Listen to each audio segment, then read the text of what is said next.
बोलिए श्री प्राणनाथ प्यारे की जय। बोलिए श्री सद्गुरु महाराज की जय। सुंदर साथ जी, आज बीतक समाप्त हुई है, तो आज बीतक पे ही मंथन करेंगे। कोई विशेष टॉपिक ना रखकर सिर्फ यही रखा है कि सुंदर साथ हर सुंदर साथ बताएंगे कि उनको बीतक का कौन सा पात्र, कौन सा चरित्र जो है ज्यादा लुभाता है, ज्यादा प्रभावित करता है, और उससे उन्हें क्या संदेश मिलता है, या कौन से पात्र के साथ उनको एक रूपता लगती है कि कहीं उस समय ये मैं ही तो नहीं थी। आज समय बदल गया हो, मैं दूसरे तन में आ गई हूँ, लेकिन क्या मालूम उस समय इस तन में मैं शिरडी साई जी के साथ करी थी। सुंदर साथ जी, किस पात्र के साथ ऐसी फीलिंग किसको आती है, इसके बारे में आज हम लोग बात करेंगे। या बीतक के बारे में कोई भी कुछ भी कह सकता है, इससे कोई फर्क नहीं पड़ता कि वो क्या कह रहे हैं। किसी भी प्रसंग के बारे में, किसी के किससे वो खुद को कनेक्टेड करते हैं, इसके बारे में आज बात करेंगे। तो मैं सबसे पहले आज विजया दीदी को बुलाते। विजया दीदी आप आइए सबसे पहले। प्रणाम बहन जी। प्रणाम जी। प्रणाम बहन जी। बहन जी, यह बीतक तो हमारी ही है और हमारे लिए ही आई है, और इसके सारे प्रसंग भी हमारे लिए ही कहे गए हैं। अभी तो मैं एक चौपाई बोलना चाहूंगी जी। जी बताएं। इन बाने की बरकते कछु न रहवे सक, रूहे राजी रहे रात दिन, जाए बैठे कदमों हक।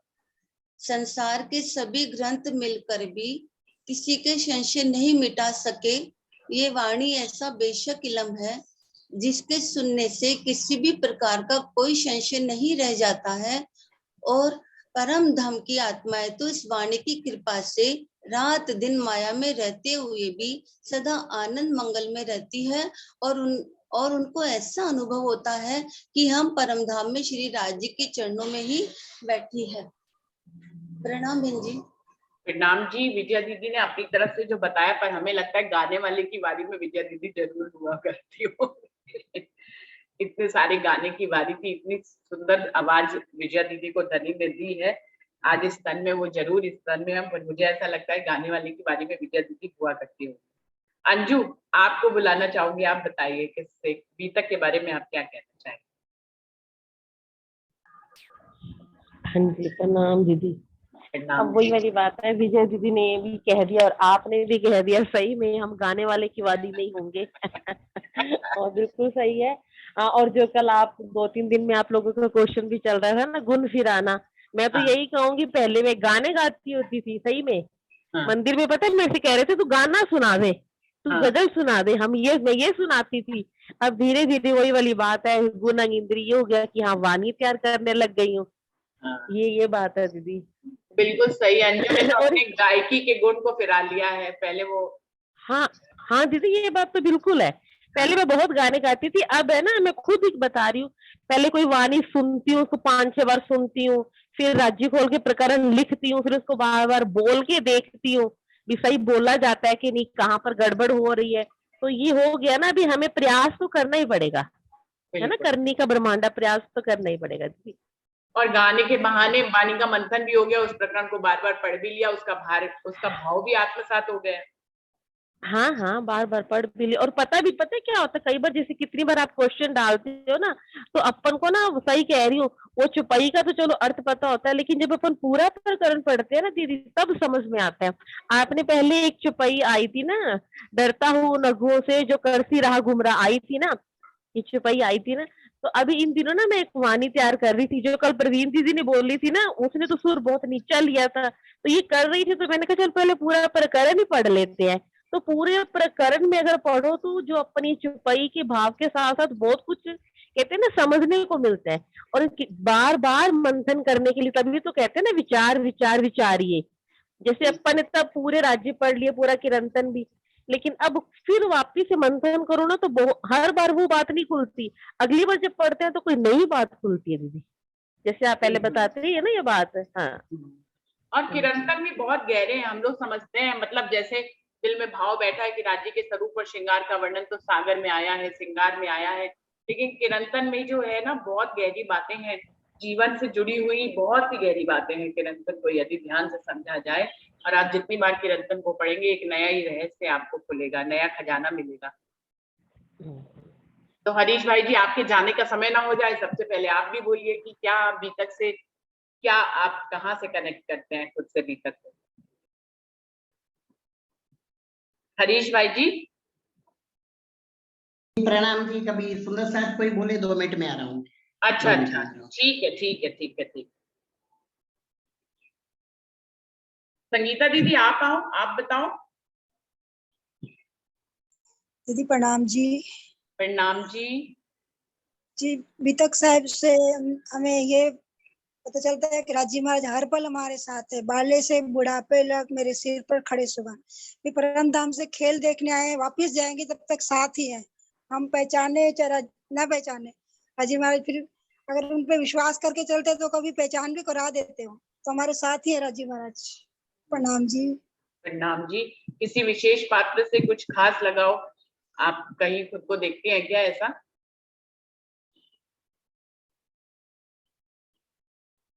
दीदी अभी तक कुछ समझ नहीं आ रहा।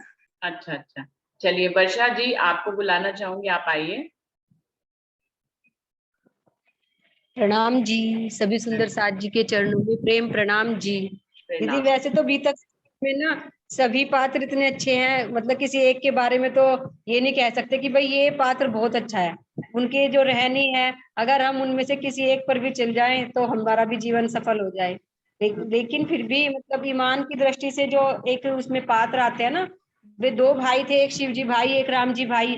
उनमें एक पैसे लेके आते हैं, उनमें मुझे नाम का थोड़ा कंफ्यूजन है कि भाई पैसे लेके कौन आते हैं और खाली हाथ, मुझे वो नाम थोड़ा मतलब क्लियर नहीं है। एक भाई का नाम राम जी मोदी था, एक का शिव जी मोदी। जो शिव पैसे जी लेके पैसे आते हैं लेके बिहारी जाते जी हैं और राम जी भाई पत्री लेके जाते हैं। हाँ, तो वो जो राम जी भाई थे मतलब वो खाली हाथ जाते हैं, तो बिहारी जी उनको दर्शन नहीं देते। वो 2 दिन तक भूखे प्यासे पड़े रहते हैं कि भाई मुझे किसी तरह दीदार मिल जाए। वो कहते हैं कि नहीं, तुम्हें दीदार नहीं मिलेगा, लेकिन उनका ईमान फिर भी नहीं डिगा कि 2 दिन तक भूखे प्यासे रहने के बाद, उसके बाद भी वो आखिरकार मेहराज ठाकुर जी के पास जाते हैं और उनसे विनती करते हैं कि भाई मुझे धर्म में किसी तरह शामिल कर लो। तो मुझे वो देख के ना उनकी वो चीज मुझे बहुत अच्छी लगती है कि भूखे प्यासे रहने के बाद भी उनका धनी के ऊपर से ईमान नहीं हटा, और वो धनी के चरणों से अलग नहीं होना चाहते कि परिस्थिति चाहे कुछ भी हो। तो मतलब मुझे वो वाली चीज उनकी बहुत ही ज्यादा अच्छी लगी। वैसे तो सभी पात्र इतने अच्छे हैं कि उनके बारे में जितना कहा जाए या उनके अनुसार चला जाए तो जीवन ही सफल हो जाए। प्रणाम जी। प्रणाम जी। शशि दीदी, आपने माइक खोला, आप बताइए। प्रणाम जी। मुझे इसमें ये अच्छा लगा जब देवचंद्र जी को तारतम मिला था श्याम जी के मंदिर में। राजी महाराज हमें भी इसी तरह दर्शन दे। हाँ, अब इस टाइम पे मेरे दिमाग में ये है। आपको वो वाला प्रसंग प्रभावित करता है दर्शनों का? हाँ जी। हाँ जी हाँ जी। और एक ये जो जिससे वाणी स्टार्ट होती है, वो कहते नहीं है कि जब कुत्ते के मुंह से अपने ही मतलब कि खून निकलता है और वो सोच रहा है कि भाई हड्डी में से निकल रहा है, और हमारा भी यही हाल हो। जयराम भाई कंसारा को जब जगाने जाते हैं शिरडी साहिब जी, तो वो लोहा कूटने का जो बिजनेस था उनका वो करते थे, तो शिरडी साहिब जी ये उदाहरण देते हैं कि कब तक लोहा तुम पीटते रहोगे और कब कब तक धनी की पहचान नहीं करोगे और कब तक तुम माया के बीच में लगे रहोगे। बिल्कुल सही सुंदर साथ जी। और कोई सुंदर साथ जी आएंगे? शारदा भाभी आप आओ। प्रणाम विनु। प्रणाम जी। विनु अभी तो मैं सुनना चाहती भी सुन रही हूँ, मुझे भी इतना कुछ आइडिया नहीं, क्योंकि इधर बीतक जब कानपुर में आपने की थी हाँ। तब से मैं बीतक में ध्यान तभी मेरे को समझ में आने लगी। इससे पहले मैं सुनती थी क्योंकि ऑफिस का टाइम होता, कभी सुनती कभी नहीं सुनती थी, लेकिन जिन दिनों में आपने की थी उस दिन मैंने कंटिन्यू सुनी थी, बहुत रास आया था मुझे और मुझे समझ भी आई थी।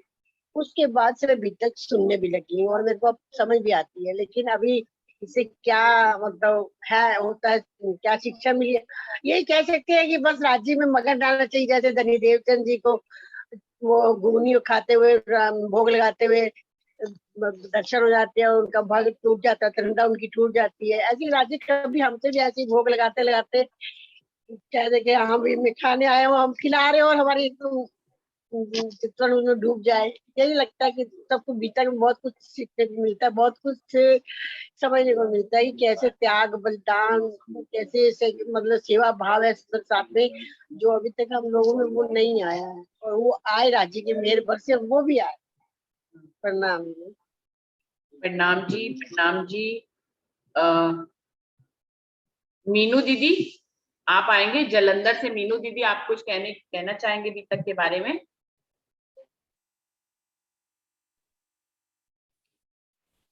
प्रणाम दीदी जी। प्रणाम जी। मेरे को तो ये बात सबसे बढ़िया लगी जो उन्होंने सभी सुंदर साथ के सिर मुंडवा दिए थे और एक जैसे कपड़े पहना दिए और भीख मांगने को भी बोला, मांगी, टुकड़े इकट्ठे किए। इससे मैं खत्म होती है जीव की जो हमारी अहंकार, अगर किसी ने खत्म करना हो तो इससे होता है। हमेशा थोड़ा सा इसमें ये अच्छी लगी बात। और भी ये बहुत आपको लुभाता है, ये वाला प्रसंग आपको प्रभावित करता है?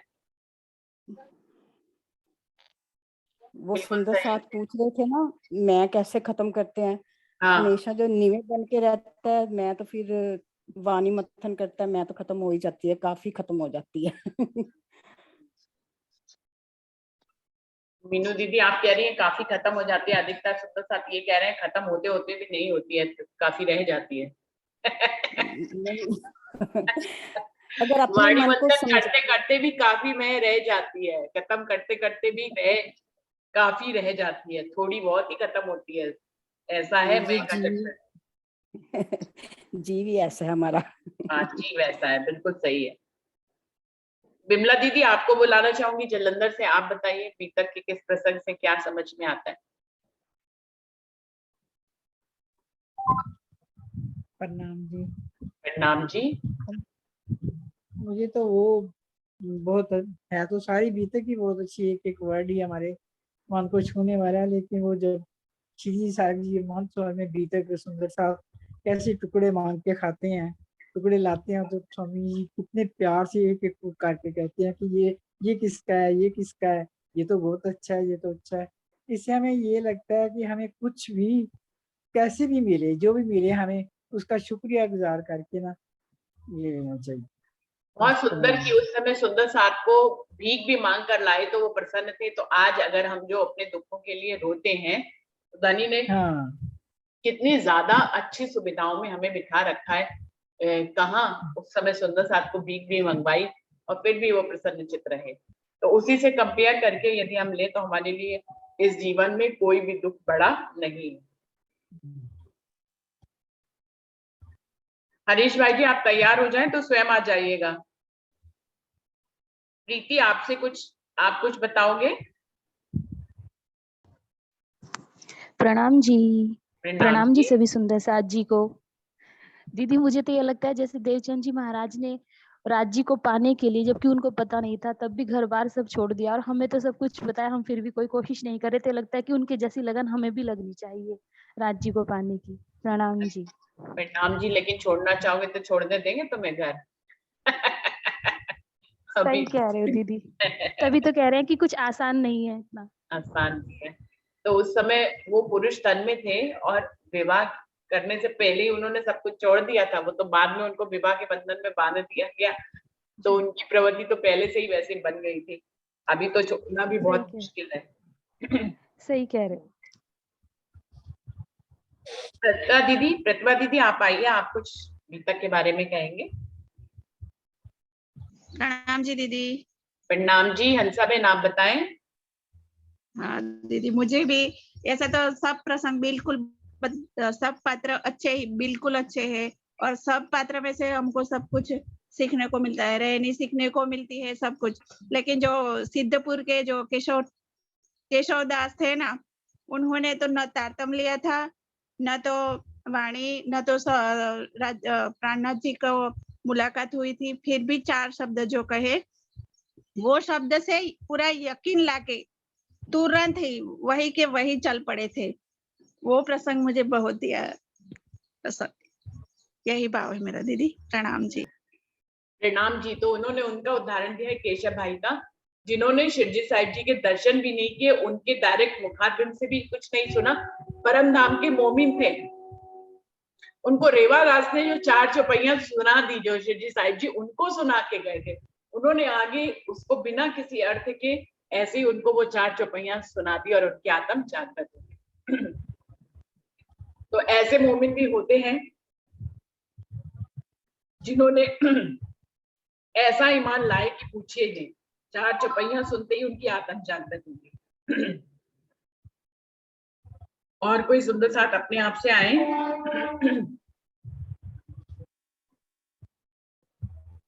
प्रणाम जी। प्रणाम जी, प्रणाम जी। आप दीदी प्रणाम जी, सभी सुंदर साथ जी को प्रणाम जी। प्रणाम जी। आज तो वैसे मतलब अब मिस्री की ईंटें गिर रही थी, वो आज हमने पूरा हमने वो रस लिया है। आज अंतिम दिन भी है, बितक साहब भी आज मतलब पूर्ण होगा। प्रभाव तो हम सबसे बढ़िया भी हंसा जी ने भी बताया कि वही 4 शब्द सुनने के बाद तुरंत ही अपने घर वालों को भी मिलने नहीं गए थे और तुरंत ही वहीं से चल पड़े थे। वैसे बहुत सारे पात्र जो हम ही हैं, ये बीतक साहब सबसे बड़ी एक चीज है कि स्वामी जी जब राज्य अंतर ध्यान हुए तो उन्होंने ये भी सोच के रखा था कि आने वाले सुंदर साथ कैसे जानेंगे, वाणी को कैसे जान पाएंगे, और ये सब बातें राज्य ने पहले से सोच के रखी थी। तो सबसे बड़ी ये बात जो महामती श्री लालदास जी के दाम हृदय में बैठ के जो बीतक साहब लिखवाई हमारे लिए, हम सब सुंदर साथ, हम ब्रह्मात्माओं के लिए, कि आने वाली पीढ़ी, आने वाले सब सुंदर साथ कैसे जानेंगे कि वाणी क्या है, बीतक क्या है, ये वाणी कैसे उतरी, सब सुंदर साथ, सब रूहों ने, सब ब्रह्मात्माओं ने कैसे कैसे पैदल चल के पन्ना तक पहुंचे। ये सारी बातें राज्य ने बीतक साहिब में अपने 5 शक्ति जी धाम हृदय में, 5 शक्ति सहित धाम हृदय में लालदास जी महाराज जी के धाम हृदय में बैठ के ये पूरी बीतक लिखवाई। सब पात्र, किस पात्र से हम शुरुआत करें, सभी पात्र में सबने सब सेवा की है और अपने खुद धामधनी हादी को ही, धामधनी राजी महाराज को मान के ही सेवा की। उनके इसी एने पगले अपन चलिए, यही पगले पर चले। कभी कभी हमारे जितने भी ब्रह्मात्माएं थे, जितने भी सुंदर साथ जी, जैसे लालदास जी की बात, जैसे 99 जहाज डूबने के बाद भी हमारा तो यहाँ एक घर टूट जाता है तो हम दूसरे दिन हमारे घर बनाने की सोच में पड़ जाते हैं कि कहाँ से क्या चीज लाएंगे और दोबारा हम इस रहने की जगह बनाए। देखिए हमारी आस बाई सखी जो लालदास जी महाराज, उनके 99 जहाज डूबने के बाद भी उन्हें यही तय किया कि जब तक मैं मेरे धामधनी के दर्शन ना करूं तब तक मैं एक अन्न का दाना नहीं लूंगा। यही प्रतिज्ञा ली और वहीं से चल पड़े। चाहते जाते राज्य ने ही कैसे, देखिए कैसी कृपा करी, जो बीच में ही राज्य ने यहीं रोक लिया, जो जा रहे थे नौतनपुरी और आ गए मंगलपुरी धाम सूरत में। राज्य ने, स्वामी जी ने सब बता दिया कि अब आपकी प्रतिज्ञा यहाँ पर पूरी हो रही है, आप जो आए थे, जिस मकसद से आए थे वो यहीं पर है। आप यहाँ पर उन्होंने भोजन प्रसाद भी करवाया। तो बीतक साहब में ऐसी बहुत सारी चीजें जो हमारे लिए, जो हमें सीख देती है, हमें रहने सिखाती है, हमें करने सिखाती है कि हमें किस प्रकार रहना है। बीतक से हमें सब कुछ मिलता है कि जो हमारे जीवन में अब आगे हमें क्या करना है। जब भी हम कहीं पर अटक जाते हैं तो बीतक साहब, बीतक का प्रमाण लो, बीतक साहब को याद करो, हमारी बीतक। और जैसे लालदास जी महाराज कभी विघ्न में कभी कुछ ऐसा आता जाता तो लालदास जी, जो हमारी लालदास जी महाराज जी अपने किताब खोल के जो भी चौपाई निकलती थी उससे, तब से ये रिवाज है कि चौपाई खोल के उनका अर्थ निकाल लेते थे और वैसे ही काम होता था। बीतक में ऐसे सारे जो है बने हैं, बीतक में जो भी प्रश्न आए, जो भी, तो यही बीतक से ही हमें को सीखने के मिला। देखिए यकीन, कितना यकीन, देखिए 12 मोमिन जब दिल्ली में गए थे औरंगजेब बादशाह को जगाने के लिए, कितना यकीन था। राज्य ने जब पूछा था कि वहां पर सब कुछ भी हो सकता है और पत्री भी लिखी थी कि अब आप वहां कुछ अब ऐसा होने वाला है तो आप अब वापस चले आओ, तो वापस चिट्ठी लिख के भेजा था कि जो भी होगा, अभी यहाँ पर जो भी होगा, यदि हम उनको ये बानी सुना करके आएंगे, उनको जगा करके आएंगे, यदि हम मर भी गए तो भी आपके चरण में आएंगे, और जीत के भी आएंगे तो भी हम आपके ही श्री चरणों में आएंगे। कितना विश्वास, कितना यकीन था इनके। देखिए 12 मोमेंट टके रहे और कितना उन्होंने मार भी खाई। और राज्य बहुत सारी ऐसी बातें, अब क्या बताए दीदी, आज तो हमें भी, अब कल क्या सुनने को मिलेगा वो पता नहीं। आज भी तक की लास्ट चुपाई कि यहाँ ते ही खड़े रहे जिन्हें धनिये पकड़े हाथ। यहाँ पर इस छोटे से मूल मिलावे में सभी सुंदर साथ जी एक चित लेके 6:10 में बैठ जाते थे। वो भी हमारे धनी की ही कृपा है, वो दो धनी की मेहर थी। हमें जो भी सीखने को, हमें जो भी सुनने को मिल रहा है, धाम धनी ने हमें इस मूल मिला में बैठ के हमें ये सब सीख दी है। तो हम सब सुंदर साथ को इस बीतक बानी से हमें अपनी रहनी कैसे, हमें कैसे रहना है, हमें करनी कैसी करनी है, राज्य के प्रति कैसे रहना है, हमें इश्क कैसे लाना है, ईमान कैसे लाना है। इस हमारी दोनों पंख है जो इश्क और ईमान, वो सब सारी चीजें हमें इस बीतक से ही सीखने को मिली है। जितने भी प्रश्न आए, जिन्होंने प्रश्न रखे, उस प्रश्न में भी सब सारे सुंदर साथी ने अपने अपने भाव दर्शाए। कितनी मजा आ रही थी। पता नहीं कल क्या होगा, हम सुबह बैठ के क्या सुनेंगे, और कल भी ये चर्चा तो यही होती रहेगी। कितना मजा है, सब सारे सुंदर साथ ने मिलके बानी गायन भी किया। कितने हर्ष उल्लास से बैठे थे। बानी हमें, राज्य ने हमें सब कुछ बताया, दिल की बात, परम धाम की बात, जो भी परम धाम के 25 पक्षी बाद राज्य को कैसे प्राप्त करें, राज्य से कैसे मिले, चितवनी चर्चनी, हम सब कुछ हमें यहीं से मिला है। मैं तो शुक्रिया अदा करता हूँ रुचि दीदी का कि आपने हमें सुबह 6 बजे से साथ में बिठाया, चरणों में बिठाए करके हमें राज्य की बानी सुनाई। हम सब सुंदर साथ को इकट्ठे करते थे, सभी सुंदर साथी प्यार अपना इश्क लेकर के बैठ जाते थे और सुनते हैं, अपना अपना भाव दर्शाते थे। तो यही बीतक है हमारी, ये बीतक हमारी है, हमारी ही बीतक है और हम सुन रहे हैं। राज्य ने हमें सब कुछ इसी से बताया कि हमें किस प्रकार रहना है, बानी कैसे उतरी, सतगुरु महाराज ने पहले कैसी ब्रजरास और जागनी ब्रह्मांड में सतगुरु महाराज श्यामा महारानी हमें यार हमारे लिए आई, यहाँ पर पूरी नींद लेकर के राज्य भी उनके दामृत में आकर की कितनी कसने करी। सतगुरु महाराज ने, महामती स्वामी श्री प्राणनाथ जी ने भी कितनी कसने की। दोनों परमात्माओं ने हमारे लिए कसने करके हमें तो सब कुछ दे दिया है, पूरा धन लुटा दिया है, सब कुछ दे दिया है। बस हमें सिर्फ यही है कि हमारी यही रहनी चाहिए। हमें रहनी बताती है, इस बेतक रहनी बताती है, बानी भी हमारी इश्क मोहब्बत प्यार सिखाती है। तो यही मेरा तो भाव है दीदी, हम क्या बताऊं मैं, मेरे दिल में तो अभी और भी क्या है, मैं में कुछ नहीं कह पाऊंगा। मेरा तो यही भाव है कि पितक से हमें सब कुछ सीखने को मिला। हम सुंदर साथ से कैसे भाव, सुंदर साथ से प्यार करने, कैसे प्यार करें, वही हमको सीखने को मिला है। इश्क क्या है, सेवा क्या है, वो सब कुछ सारी चीजें हमें यहीं से ही सीखने को मिली है। मेरा ये भाव है। सुंदर साथ जी, प्रणाम करता हूँ मैं आपके श्री चरणों में, और हर रोज सुबह 6 बजे हम सब साथ में मिलेंगे और साथ में बैठ के बानी चर्चा सुनेंगे। प्रणाम जी। प्रणाम जी। हरीश भाई जी ने अपने सुंदर भावों को हमारे साथ व्यक्त किया।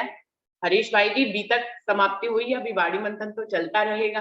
सुंदर साथ बताएंगे खोज करके परसों से हम लोग क्या शुरू करेंगे। कल तो हमें श्रृंगार वाणी सुनने को मिलेगी, कल और परसों, और फिर सोमवार से हम फिर से किसी राज्य के साथ तो हमेशा ही जुड़े रहना है ना। तो अभी अंत कहाँ हुआ, और अंत होना भी नहीं चाहिए। धनी ने तो कहा है बैठक तो कभी बंद करनी नहीं चाहिए। तो एक बीतक शुरुआत हुई थी, बीतक की समाप्ति हुई, फिर मौका लगेगा, फिर बीतक शुरू करेंगे। और अभी वाणी के किसी प्रसंग पे या सुंदर साथ को कुछ और भी उनके दिल में भाव हो सेवा पूजा को लेकर या किसी को भी, तो प्रसाद जी ग्रुप में लिखकर बताएंगे या यही बताना चाहेंगे कि आगे सोमवार से क्या शुरू करना चाहेंगे। तो बहुत सुंदर भाव हरीश भाई जी के उन्होंने बताए। सच में बीतक के सभी पात्र सुंदर हैं, हम किसी को ही क्या ही कहें, लेकिन कोई कोई पात्र ऐसा होता है जो हमें लुभा जाता है। तो उसी की बात के लिए मैं मंजू दीदी आपको बुलाना चाहूंगी, आप कुछ कहेंगी इस बारे में। मंजू दीदी। सभी सुंदर साहब जी को प्रणाम जी। नाम जी। दीदी और सब पात्र के बारे में हम लोगों के बोलने की जुबानी नहीं है ना, कैसे हम बोल सकते हैं उन लोगों के बारे में, इतने महान हैं हम, उनके तो चरण धूलि के बराबर भी नहीं है, तो हम कैसे बोल सकते हैं, उसके लायक ही हम नहीं बने, हम तो कैसे बता सकते हैं। चरण धूलि के बराबर नहीं है तभी तो बताएंगे ना, क्योंकि हम उनके जैसा बनना चाहेंगे या हम उनसे कनेक्टेड होते हैं, तो बताना तो जरूरी है ना दीदी। अगर बताएंगे नहीं कि हमें कौन से पात्र ने प्रभावित किया तो कैसे हमने कोशिश करेंगे कि हम उनके थोड़ा नजदीक भी पहुंचे या थोड़ा कुछ पहुंचे तो अच्छा। बिल्कुल। तो हम प्रणाम जी। प्रणाम जी। नीलम दीदी आप आएंगे कुछ बताने के लिए? जी प्रतिभा दीदी आप बताइए, पहले आप बताइए। हाँ जी, जैसे धनी देवचंद जी को सिपाही के रूप में जब दर्शन हुए थे, जब उन्होंने देखा कि वो अचानक ऐसे गायब हो गए, बाद में उनको ये लगा कि यही मेरे प्राण प्रीतम है जिसकी खोज में मैं निकला हूँ। तो सांकेतिक इशारा हमें जिंदगी में राजी कई बार देते हैं और अनुभव के रूप में बाद में उनको फिर वहीं पे साक्षात दर्शन हुआ। एक तो ये प्रसंग बहुत इम्प्रेस करता है और सारे प्रसंग करते हैं, और दूसरा जैसे जयराम भाई कंसारा का कि तुम कब तक कासा कूटोगे इस संसार में माया में रह करके, श्री जी ने उनको बहुत ऐसे कसोटा, तो हमें भी इसी रहनी पे चलना है कि कब तक आप संसार माया में लगे। ऐसे तो सारे प्रसंग की हमें लिए प्रेरणादायक प्रैक्टिकल रूप है अभी तक हमारा। प्रणाम। प्रणाम जी, बिल्कुल सही प्रतिभा दीदी ने बताया। नीलम दीदी आप कुछ कहना चाहेंगे?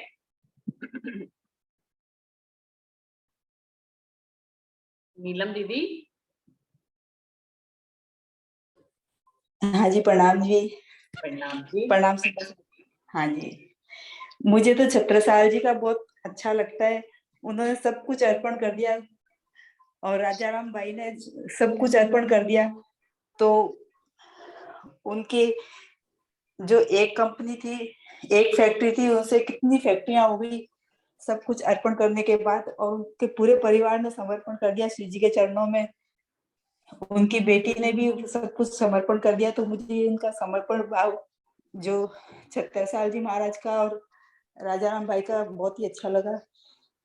और वैसे धनी को समर्पण करने के बाद जैसे उन्होंने लालदास जी महाराज के तो जो नगर सेठ थे, उनके 99 जहाज थे, उन्होंने उनको सबको डुबा दिया अपने चरणों में लेने के लिए। और राजा राम भाई ने जब सबसे पहले उनको पूरा ही समर्पण कर दिया उनके चरणों में, तो उन्होंने उनसे सेवा लेने के लिए उनके इतने सारे फैक्ट्रियां उनकी शुरू करवा दी, दिन रात उनकी फैक्ट्रियां चलती थी सुंदर साथ की सेवा के लिए। तो मुझे ये दोनों चरित्र बहुत ही अच्छे लगे। और वैसे तो महराज ठाकुर का और देवचंद्र जी का सबके ही बहुत अच्छे लगे, लेकिन मुझे विशेष इन दोनों ने बहुत प्रभावित करा, छत्रसाल जी महाराज ने और राजा राम भाई ने। और जैसे बताया था लक्ष्मण सेठ थे, उन्होंने सब कुछ खो जाने के बाद भी उनके प्रति निष्ठा रखी थी। उनके दर्शन के बाद ही खाने पीने का संकल्प लिया था, तो ये समर्पण भावना उनकी बहुत ही अच्छी लगी। प्रणाम जी। प्रणाम जी। प्रणाम जी, बिल्कुल सही कि किस प्रकार से महाराजा छत्रसाल जी ने अपनी सब कुछ चीजें धनी के ऊपर नछावर कर दी। संतोष भाई जी आप कुछ कहना चाहेंगे? संतोष यादव भाई जी, आप तक मेरी आवाज पहुंच रही है? संतोष भाई जी।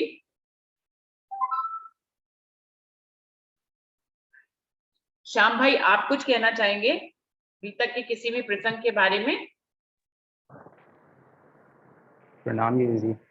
प्रणाम जी।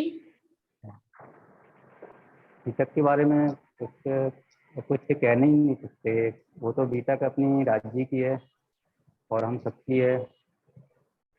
जो परमधाम में दुख का इलम था लेकिन प्रैक्टिकल नहीं था, और यहाँ प्रेम का ज्ञान आया लेकिन प्रैक्टिकल में फेल हुए।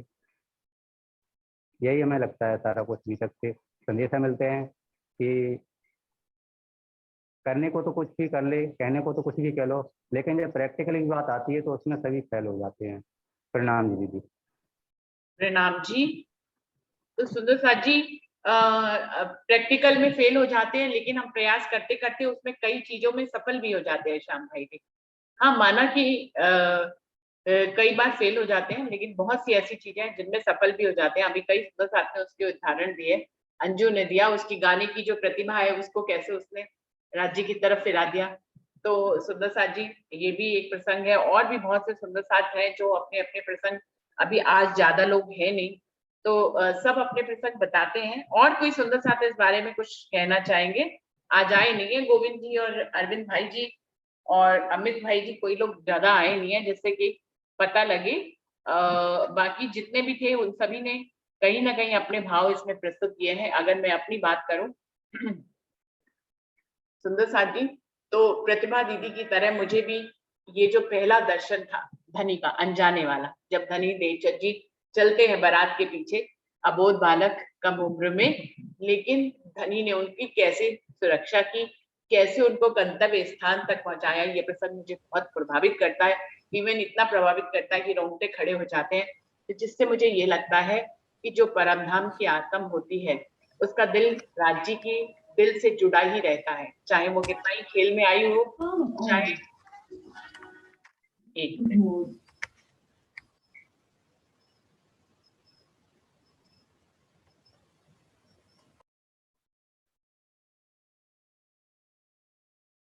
तो सुंदर साथ जी ये प्रसंग भी मेरे प्रिय प्रसंग में से एक है, जबकि मुझे ये एहसास होता है कि अगर धनी देवचंद जी के साथ धनी हर पल है तो मेरे साथ भी हर पल है। और इस बात को बहुत बहुत बार जीवन में अपनी आयु में बहुत बहुत बार अनुभव कर चुके हैं, आगे भी धनी अनुभव कराते हैं कि हर पल हर घड़ी सुख में दुख में वो मेरे दिल के साथ कनेक्टेड है और मैं उनके दिल के साथ कनेक्टेड हूँ। भले चाहे वो मुझे दिखाई ना दे रहे हो, भले चाहे मेरे स्वरूप को इतना वाणी पढ़ने के बाद भी उनकी उनकी पूर्ण पहचान हुई है या नहीं हुई है, या मैं सेवा में पीछे हूँ या मैं समर्पण में पीछे हूँ, लेकिन कहीं ना कहीं मेरा दिल उनसे कनेक्टेड है, इस बात की गवाही मुझे हमेशा इस प्रसंग से मिलती है। तो सुंदर साथ जी मुझे ये प्रसंग जो पहला है बीतक का बहुत ही प्रभावित करता है। संतोष भाई जी, मैंने आपको पहले बुलाया था, आप आए नहीं थे बोलने के लिए। अभी आपका माइक बार बार खुल रहा है, मैंने 2 बार बंद किया है लेकिन वो बार बार खुलता है, वो डिस्टर्बेंस हो रही है। संतोष भाई जी आप अपने माइक को बंद कर लें।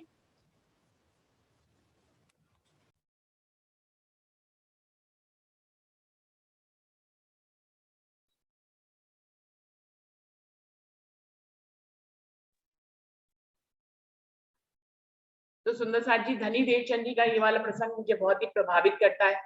दूसरा प्रसंग श्याम जी के मंदिर में जो दर्शन हुए वो भी मुझे बहुत प्रसंग प्रभावित करता है। उससे पहले धनी ने उनकी कितनी कसनी ली, लेकिन उन्होंने अपनी नियमबद्धता, नियम का कितना महत्व बताया उस प्रसंग में कि नियम चल था, चाहे भागवत सुनने का था, इतने वर्षों से सुन रहे थे, उसको रिपीट रिपीट सुन रहे थे सुंदर साथ जी, कोई एक बार भी नहीं सुना, उन्होंने बार बार सुना, 40 वर्षों तक सुना।